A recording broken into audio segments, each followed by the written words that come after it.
Le cercle RH, notre débat aujourd'hui sous forme de grand entretien. On va parler de diversité. On en parle beaucoup en creux finalement dans cette campagne présidentielle, mais on va aussi en parler là, très concrètement. La diversité en entreprise, qu'est-ce que c'est? On en parle avec Saïd Amouche. Bonjour Saïd. Bonjour Arnaud. C'est un vrai plaisir de vous accueillir sur le plateau. C'est réciproque. Vous êtes très très occupé. Vous êtes le fondateur de Mosaïque RH en 2007, président de la fondation Mosaïque RH. Vous allez nous en parler.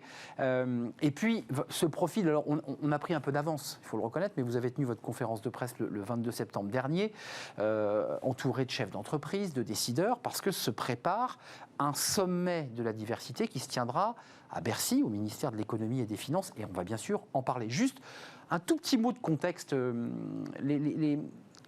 les mots comme ça qui circulent dans cette campagne présidentielle venue d'un homme qui s'appelle Zemmour.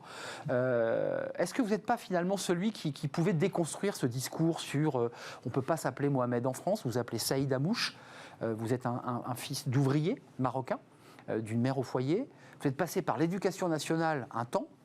Avant, vous êtes passé, je crois, par Aulnay-sous-Bois, par des petits boulots. Vous avez galéré, vous avez envoyé des CV et vous avez monté votre boîte. Comment vous regardez cette question? Est-ce que vous n'êtes pas en creux celui qui peut donner un vrai sens à ce débat sur la diversité? Moi, je crois que le vrai sujet, c'est la capacité que notre société a à intégrer ses concitoyens par le travail. En fait, c'est ça le sujet. Le sujet, c'est pas d'être un homme, une femme, d'être gros ou petit. Le sujet, c'est est-ce qu'on est capable aujourd'hui d'intégrer les gens? Et je pense qu'aujourd'hui, au regard des opportunités économiques, des montants financiers aujourd'hui qui sont disponibles en matière d'investissement, on peut faire des choses.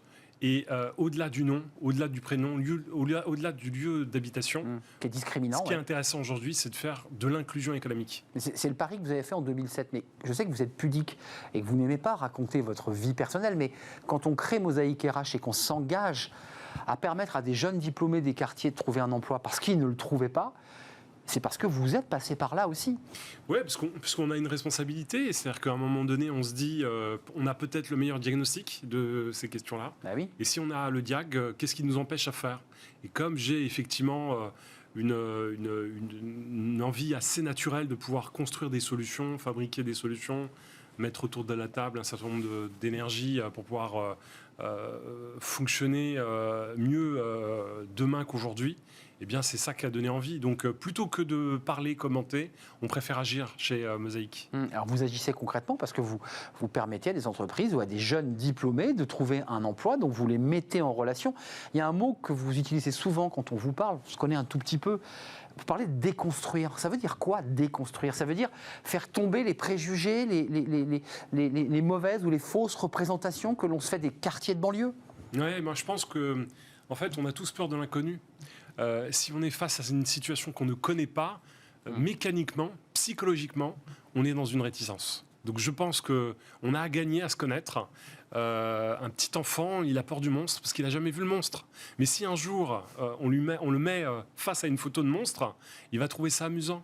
Il va penser que c'est un objet supplémentaire pour s'éclater, s'amuser et prendre du plaisir. Eh bien, c'est ça, en fait, l'objectif même de Mosaïque, c'est de déconstruire les préjugés.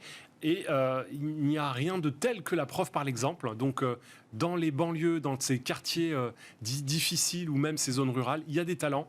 Montrons ces talents et faisons en sorte que derrière, eh bien, ils puissent trouver leur place dans les organisations, publiques ou privées d'ailleurs. Publiques ou privées. On avait d'ailleurs fait une émission en accueillant un gros cabinet de conseil qui avait travaillé avec Mosaïque RH. On avait d'ailleurs un représentant de votre entreprise. Ça fonctionnait fort bien. Vous parlez aussi de l'enjeu économique. Parce que là, encore une fois, dans cette campagne présidentielle, on parle d'identité, on parle de couleur de peau, on parle d'origine religieuse, mais vous dites, sur le plan économique, c'est une énorme erreur de ne pas intégrer notre diversité. On perd beaucoup d'argent à ne pas le faire. Je vais vous donner un exemple très concret. Moi, j'ai des clients qui font aujourd'hui la compétition à l'international pour gagner des marchés. Ils se retrouvent face à des Américains. Et quand ils veulent vendre de la culture, de l'entertainment, c'est qu'ils arrivent avec des commerciaux qui sont en fait monolithiques, parlant très mal anglais. Eh bien, je peux vous dire que face à une équipe multiculturelle américaine, souvent la partie est déjà perdue d'avance au moment où on commence la négociation. Et en fait, c'est ça qu'on veut dire. On veut dire que plus on vient avec des références différentes, plus on est capable en fait d'avoir une offre produit qui, à un moment donné, fait la différence lorsqu'on est face à un client potentiel ou face à un marché en émergence. Alors, il y a un débat, je ne veux pas faire toute l'émission, et d'ailleurs on ne la fait pas, mais il y a un débat politique qui s'ouvre avec ces sujets d'identité, ça ne vous aura pas échappé. Et puis il y a aussi un débat lié aux entreprises. Elles ont mis du temps, les entreprises, parce qu'elles aussi à s'ouvrir, parce qu'il y a un vrai sujet autour des entreprises, des réticences des RH, des managers qui ne sont pas forcément formés. Qu'est-ce que vous leur dites? Parce que vous les rencontrez. Vous avez l'oreille attentive des ministres aussi. Vous êtes quelqu'un qui est très écouté quand même sur ces sujets. Qu'est-ce que vous leur dites aux entreprises? Écoutez, nous, on raconte pas grand-chose de nouveau que ce qu'on connaît et ce qu'on vit au quotidien. C'est-à-dire que les talents, ils sont disponibles. Une jeunesse qui a envie de réussir par le travail, ils sont là. La capacité à voir des initiatives émerger et regarder le nombre d'initiatives qui se créent dans ces territoires défavorisés, le nombre en fait de jeunes qui montent des initiatives ou des entreprises. Donc il y a mécaniquement aujourd'hui en fait une énergie très forte qu'il faut exploiter et on pourrait imaginer en fait en faire davantage en les présentant aux RH, en les présentant à des investisseurs, en les présentant à toutes les entreprises qui ont besoin aujourd'hui de se développer. C'est-à-dire que vous les accompagnez, c'est-à-dire que vous les recommandez en les accompagnant. Absolument. C'est ça l'idée. Notre rôle, c'est à la fois, on a souvent pris le sujet simplement en se disant il faut accompagner les jeunes. Évidemment, ils ont besoin d'être accompagnés, les jeunes. Mais tous les jeunes d'ailleurs. Il faut aussi accompagner les organisations, les recruteurs, les dirigeants sur ces questions-là et faire en sorte en fait qu'on trouve le meilleur moyen de créer le lien entre l'offre et la demande. Alors, un petit mot quand même sur l'organisation de votre entreprise, parce que c'est une entreprise à vocation sociale. Nous sommes une entreprise à mission. À mission, ça c'est très important. J'ai évoqué la création de Mosaïque RH, l'entreprise, et puis à la fondation. Racontez-moi, comment ça marche? Et effectivement, ça s'est passé en 3 étapes. La première étape, c'était une étape qui consistait à dire sortons en fait du discours politique et soyons en fait dans l'action concrète. Vous voyez que vous y venez au discours politique. Vous vouliez pas y venir, mais voyez que vous en parlez. Vous avez été heurté forcément par tout ce que vous entendez. Oui, mais c'est pas hier, c'est pas aujourd'hui. Non, c'est depuis. Nous, on a irrigué en fait. On a été irrigué par ces questions-là. Donc nous, on s'est dit la meilleure alternative en fait, c'est la preuve par l'exemple. Donc créons un cabinet de recrutement non-profit qui a été lancé fin 2007 et qui très rapidement en fait a vendu des prestations de recrutement à des entreprises qui souhaitaient s'engager sur la diversité. Et on s'est rendu compte que ça faisait du bien aux entreprises parce qu'elles nous le disaient et ça faisait du bien pour les candidats parce que c'était aussi une manière de faire émerger des candidats issus de catégories sociales modestes et qui n'arrivaient pas à accéder, qui n'accédaient pas clairement. en fait, qui n'étaient pas recrutés au regard de leurs compétences et de leur nom, souvent le nom, le lieu. L'origine culturelle. Et culturelle, donc on les recevait même pas. Absolument, et qui arrivaient en fait à prendre des postes à responsabilité dans ces organisations. Donc ça a été le premier temps. Première étape. Deuxième étape, on s'est dit ça serait intéressant en fait de réunir l'ensemble de ces entreprises et peut-être porter un discours qui soit plus simplement en silo dans chacune des entreprises, mais sur l'ensemble de l'écosystème, sur l'ensemble du marché. Est-ce qu'à plusieurs, si on prend le secteur bancaire, si on prend les secteurs du service et autres, et qu'ensemble on se réunit, on peut peut-être organiser des choses. Et donc on a organisé un événement de plaidoyer très fort qui s'appelait en fait le top 10 des recruteurs de la diversité. On s'amusait à valoriser en fait les entreprises qui en font un maximum. Et puis on s'est rendu compte qu'en parallèle, il fallait peut-être aller beaucoup plus vite. Et le digital nous a aidés. On s'est rendu compte qu'on pourrait peut-être créer en fait une base de données intelligente, d'abord de candidats qualifiés, mais aussi une candidatech qui peut être disponible gratuitement pour les recruteurs, gratuitement pour les candidats, l'offre et la demande, avec la possibilité en fait à ces candidats de se qualifier sur des tests de personnalité. Et donc on a lancé la plateforme qui s'appelle diversifiervostalents.com et aujourd'hui c'est plus de 30 000 candidats qui sont disponibles. Et dernière étape, on s'est dit que tout ça, ça ne valait qu'à partir du moment où l'écosystème fonctionnait dans cette direction. Et donc c'est pour ça qu'on crée le premier sommet de l'inclusion économique, qui est un véritable mouvement qui a pour vocation de mettre autour de la table tous les acteurs déterminés à changer. Mais je voudrais vous entendre, parce qu'auparavant, effectivement, vous organisiez ces événements depuis une dizaine d'années, un peu moins de 10 ans. Là, vous franchissez une étape supplémentaire, Saïd Hamouche, parce qu'à travers ce sommet, d'abord le mot sommet, c'est un mot fort, c'est un mot très engageant. Quelle est votre volonté? C'est de dire là, on arrête de parler et on devient concret. Je veux un top, je veux un engagement. C'est ça que vous souhaitez aujourd'hui, du concret. Je pense qu'aujourd'hui, la compréhension de ces sujets-là, elle est gagnée. C'est-à-dire que c'est la grande différence entre aujourd'hui et il y a 15 ans. Il y a 15 ans, on était dans le déni. Aujourd'hui, on a tous envie de bouger et je salue le plan du gouvernement Un Jeune Solution. Je salue tous les plans d'action. Notre partenaire. Toutes les entreprises qui ont des plans d'action très avérés sur ces questions-là. Donc aujourd'hui, on est sorti dans le déni. En revanche, on peut faire beaucoup plus. Il y a encore trop de jeunes aujourd'hui qui sont laissés sur le bas à côté de la route. Il y a trop de jeunes qui ne connaissent pas les opportunités qu'on a aujourd'hui sur le marché et c'est pas bon ça. Et donc on a besoin aujourd'hui de dynamiser toute cette matière grise et faire en sorte qu'on multiplie les recrutements et qu'on multiplie les investissements sur ces entrepreneurs. On va voir un tout petit clip dans quelques instants, mais un petit mot sur les soft skills, parce que ces fameux jeunes des quartiers diplômés, pas forcément de grandes écoles, mais diplômés, ils ont parfois une attitude, une énergie, un ton qui peut surprendre, être décalé, mais si on s'appuie sur les soft skills, ils sont parfois d'une immense créativité, d'une intelligence et d'une agilité incroyable. Et parfois, on ne se cantonne qu'à regarder, je dirais, l'aspect extérieur. Comment on gère cette question-là en RH ? Regardez, c'est très simple. Quand on grandit avec une biculture, une double culture, forcément, on développe des habilités. Et on est obligé, à un moment donné, de s'adapter dans deux types de cultures. Ouais. Et donc, du coup, on a des aptitudes naturelles. Donc soit on fait le choix en fait de considérer que ces aptitudes, il faut les cacher, il faut être derrière une seule ligne, et donc du coup on appauvrit l'individu et donc la société, soit on considère que c'est une force pour tout le monde, et donc du coup on fait en sorte que les individus déploient leurs ailes, soient à l'aise dans leur basket, et puis réussissent à un moment donné à trouver leur place dans la société, et c'est bon pour le business. Et regardez justement ce petit clip, alors il est issu des équipes de Mosaïque RH en prévision de ce sommet du 29 novembre prochain, mais on aura l'occasion d'en reparler dans notre émission. C'est la diversité, on vient de l'évoquer à travers le lieu d'habitation, les quartiers, la couleur de peau, mais pas seulement. C'est la diversité au sens large. Alors, ce sont des personnalités qui témoignent et qui, en fait, comme des ventriloques, on raconte des histoires qui avaient été vécues par d'autres. Et vous allez le voir, c'est assez intéressant, marquant pour le moins. Écoutez. C'est dommage que vous n'ayez pas 20 ans, mais avec 10 ans d'expérience. Vous vous exprimez bien pour un noir. Vous venez d'où exactement? Avec un prénom pareil, je pensais que vous étiez blanche. Et vous n'êtes pas née ici, vous aussi?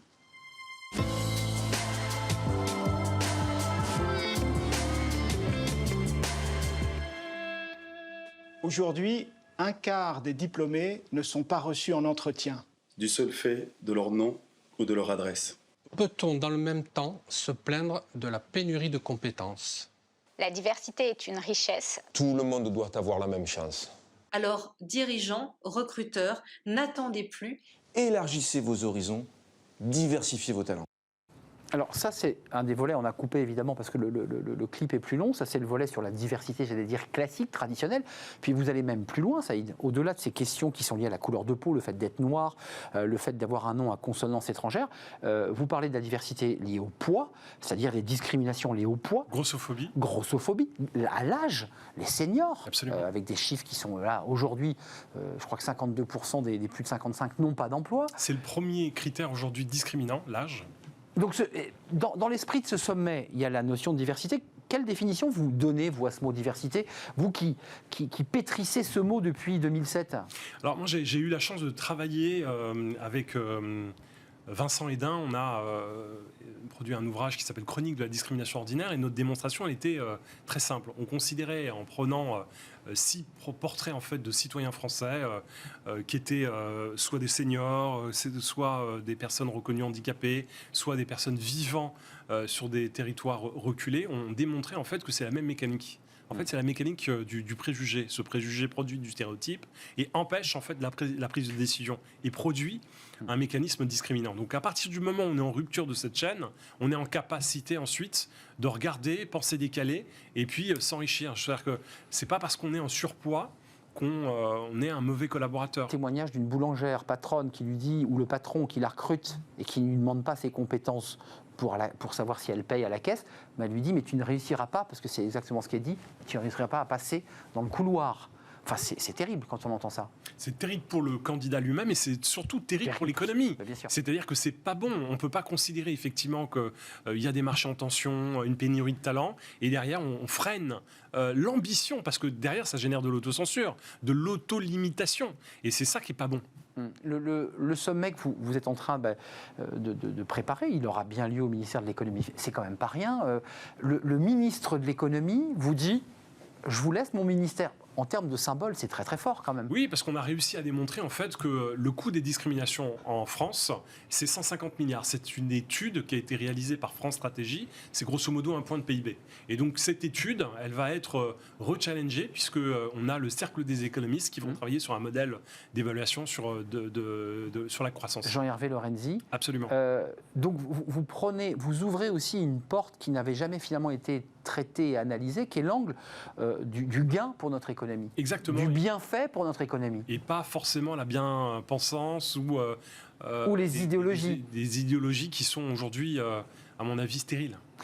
Très concrètement, puisque c'est l'occasion de présenter ce sommet, en tout cas d'en faire un teasing, qu'est-ce que vous leur dites aux entrepreneurs, aux patrons du CAC 40, à ceux qui ont déjà dit « je serai présent à ce sommet » ?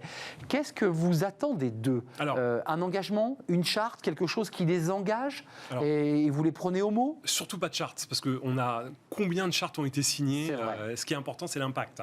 Donc nous, on pense qu'il y a deux mécaniques en fait, sur lesquelles on peut être au rendez-vous. La première mécanique, c'est l'emploi. Donc nous, on veut accompagner en fait, ces entreprises à publier l'ensemble de leurs offres d'emploi et travailler en fait une campagne de recherche de candidats sur l'ensemble des territoires à travers la plateforme diversifiervotretalent.com. Donc plus on aura d'offres, plus ça deviendra en fait la place pour pouvoir réduire les inégalités et donc les discriminations. Donc ça, c'est le premier rendez-vous. Faut savoir que cette plateforme, elle est géniale parce qu'elle a intégré en fait un moteur de recherche qui permet à un moment donné de scorer les candidatures en fonction en fait des qualités attendues par le recruteur. Donc ça c'est chouette. Ouais. Et puis le recruteur, il peut aller au-delà du CV en regardant les tests de personnalité. Mais Saïd, quelques mots. Est-ce qu'il faut une nouvelle fois que la loi et que les parlementaires qui vont s'arrêter de travailler en mars prochain, donc c'est un peu tard, mais pour le prochain président, on repasse par la loi, on refait ou est-ce que ça passe d'abord et avant tout par la prise de conscience des dirigeants, des CEO, des COMEX ? Qu'est-ce qu'on fait ? On fait des lois ou c'est l'entreprise qui prend son destin en main et qui tend la main à cette diversité ? Je pense qu'on ne pourra pas tout résoudre par la loi. Ce qui est le plus important, en fait, c'est de mettre en mouvement et surtout réussir à faire. Voilà, c'est ça le sujet. Comment on fait pour dérouler le bon processus et atteindre son objectif ? C'est compliqué en fait. C'est souvent des sujets en fait qui sont portés par des individus, des collaborateurs qui sont convaincus. À partir du moment où on est muté, à partir du moment où on est chassé dans une entreprise, souvent en fait le plan d'action s'arrête ou en tout cas perd de sa force. Donc je pense que ce dont doit se préoccuper aujourd'hui la société, probablement le gouvernement, c'est comment demain on peut faire émerger un opérateur qui traite ces questions-là à un très bon niveau tout le long de l'année et pas sur des temps stratégiques qui servent souvent de temps de communication externe. Mais Saïd Hamous, je vous le repose, vous êtes un entrepreneur, vous êtes très engagé. Le contexte dans lequel on évolue aujourd'hui, et je le redis, le contexte politique, est-ce qu'il n'est pas là un petit peu, est-ce qu'il n'est pas un peu discordant ? Est-ce qu'il n'est pas en train de créer de la friture sur un discours extrêmement pragmatique que vous développez en disant, voilà, il faut être pragmatique, l'entreprise a tout intérêt à le faire, de tendre la main à ces jeunes. Est-ce que ce contexte-là est favorable ou pas ? Moi, je pense qu'on est en train de se perdre. Réellement, hein, on donne trop d'importance en fait à du détail. Ce détail aujourd'hui ne fait pas corps, ne fait pas masse. Aujourd'hui, on a une masse en fait de jeunes diplômés. Je vais vous donner un chiffre qui va tout de suite vous parler. Quand on fait des polémiques parce que il y a une tenue non convenable dans une plage, on a 150 000 jeunes qui accèdent à l'enseignement supérieur et qui vont décrocher un diplôme de l'enseignement supérieur et qui vont être discriminés parce qu'ils sont d'origine sociale pauvre, parce qu'ils n'ont pas les parents ou le réseau qui vont pouvoir les coopter, ou tout simplement parce que la mécanique de l'entreprise, elle est encore trop organisée sur les grandes écoles. Et ça suffit. C'est-à-dire qu'à un moment donné, si on met tout le monde au boulot, au regard de l'énergie et des compétences, on arrivera à retourner la situation. Donc c'est très simple, il faut juste se mettre en mouvement et chacun doit prendre sa part, les entreprises mais aussi les acteurs publics en France. Est-ce qu'il faudrait plus de Saïd Amouche? Non, je pense que... Est-ce qu'il faudrait plus de relais encore? Non, c'est pas une histoire de personne, c'est une histoire en fait de mouvement. Je crois que notre rôle, nous, c'est de réunir l'ensemble des acteurs qui ont envie de faire en sorte que les choses changent pour davantage investir dans les compétences et davantage soutenir les initiatives entrepreneuriales aujourd'hui qui pèsent et qui font que chacun devient autonome et réussisse par le travail. C'est ça qui est fondamental. Un mot par rapport aux personnalités qui sont exprimées dans le petit film. Alors, il y a celles qu'on a vues, puis il y en a d'autres qui s'expriment sur la diversité ou les discriminations au sens large. C'est important aussi pour ces jeunes diplômés, ou pas d'ailleurs, d'avoir ces modèles de la diversité qui leur disent « tu peux t'en sortir ». Vous avez été, je ne l'ai pas précisé dans votre bio, mais vous avez été aussi un sportif de haut niveau, judoka, ceinture noire, donc vous vous êtes aussi engagé fortement dans la compétition, dans le sport, les entraînements. C'est important d'avoir des modèles aussi, qui leur disent « regarde, j'ai réussi ». C'est important d'avoir des modèles et c'est encore une fois important d'utiliser ces modèles, pas simplement pour la photo, mais faire relais. Je vais vous prendre en fait un exemple très concret. Quand on voit ce qu'est capable de faire le judo français, avec plusieurs podiums. Aujourd'hui, le meilleur judo du monde, c'est le judo français, il faut se rendre compte de ça. Médaille d'or en équipe contre le Japon. Et oui, gagner en finale en équipe mixte, c'est juste incroyable face aux Japonais. Et bien, derrière, c'est des centaines de milliers en fait, de candidats qui pratiquent le judo, qui décrochent leur ceinture noire par force de travail. Et derrière, ils font des études et ils sont exclus du marché de l'emploi. Donc, ils réussissent sur un tatami et ils ne réussissent pas dans la vie active. Il y a un problème de fond.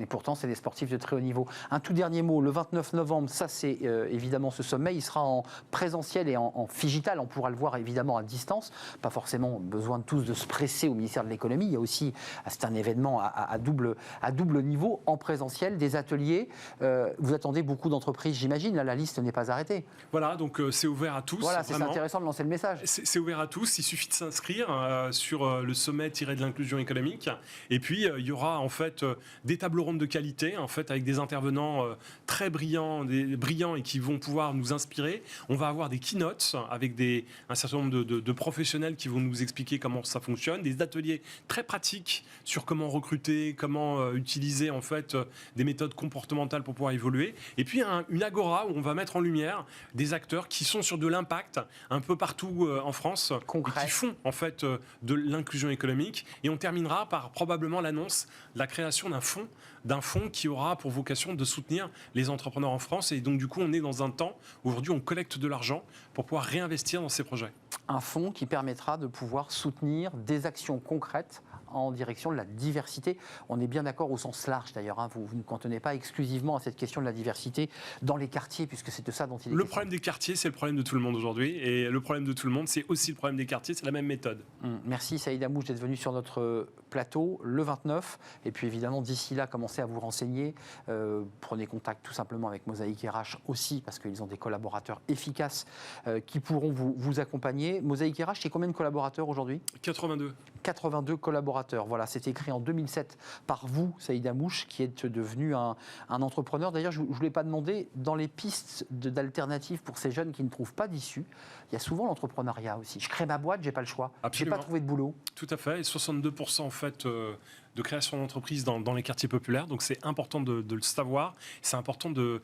Vous voyez, ça c'est une réponse concrète aux problématiques idéologiques. Ce sont des jeunes qui ont envie, qui prennent leurs responsabilités, qui prennent leur destin en main et ils entreprennent. Donc ils prennent de l'initiative. Et donc à un moment donné, quand il y a un mouvement qui est donné comme celui-ci, il faut le soutenir.